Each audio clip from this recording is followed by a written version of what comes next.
ರಾಜ್ಯದಲ್ಲಿ ಹಕ್ಕಿ ಜ್ವರದ ಆತಂಕ ಹೆಚ್ಚಾಗಿದೆ. ಬೆಂಗಳೂರಿನ ಹೆಸರಘಟ್ಟದಲ್ಲಿರುವ ರಾಜ್ಯ ಸರ್ಕಾರದ ಅಧೀನದಲ್ಲಿರುವ ಪೌಲ್ಟ್ರಿ ಫಾರಂನಲ್ಲಿ H5N1 ವೈರಸ್ ಪತ್ತೆಯಾಗಿದೆ. ಕೇಂದ್ರ ಸರ್ಕಾರದ ಸೂಚನೆಯ ಮೇರೆಗೆ ನಡೆಸಿದ ತಪಾಸಣೆಯ ವೇಳೆ ಕೋಳಿಗಳಲ್ಲಿ ಈ ಸೋಂಕು ಇರುವುದನ್ನು ಅಧಿಕಾರಿಗಳು ದೃಢಪಡಿಸಿದ್ದಾರೆ. ತಕ್ಷಣವೇ ಫಾರಂ ಅನ್ನು ಮುಚ್ಚಲಾಗಿದ್ದು, ಈ ಪ್ರದೇಶದಿಂದ ರಾಜ್ಯದ ವಿವಿಧ ಭಾಗಗಳಿಗೆ ಕೋಳಿ ಸರಬರಾಜು ಆಗ್ತಾ ಇದ್ದ ಹಿನ್ನೆಲೆ ಮುನ್ನೆಚ್ಚರಿಕೆ ಕ್ರಮಗಳನ್ನು ಕಠಿಣಗೊಳಿಸಲಾಗಿದೆ.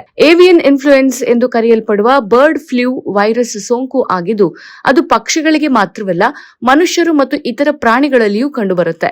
ಈಗ ಇದೇ ವೈರಸ್ ನಗರದಲ್ಲಿ ಕಂಡು ಬರ್ತಾ ಇದ್ದು, ಪೌಲ್ಟ್ರಿ ಫಾರಂನಲ್ಲಿ ಕೆಲಸ ಮಾಡ್ತಾ ಇದ್ದ ಕೋಳಿ ಸಾಕಾಣಿಕೆದಾರರನ್ನ ವೈದ್ಯಾಧಿಕಾರಿಗಳು ಕ್ವಾರಂಟೈನ್ ಮಾಡಿದ್ದಾರೆ. ಸುತ್ತಮುತ್ತಲಿನ ಕೋಳಿ ಶೆಡ್ಗಳಲ್ಲೂ ತಪಾಸಣೆ ನಡೆಸುವಂತೆ ಪಶು ವೈದ್ಯಾಧಿಕಾರಿಗಳಿಗೆ ರಾಜ್ಯ ಸರ್ಕಾರ ಸೂಚನೆ ಕೊಟ್ಟಿದೆ.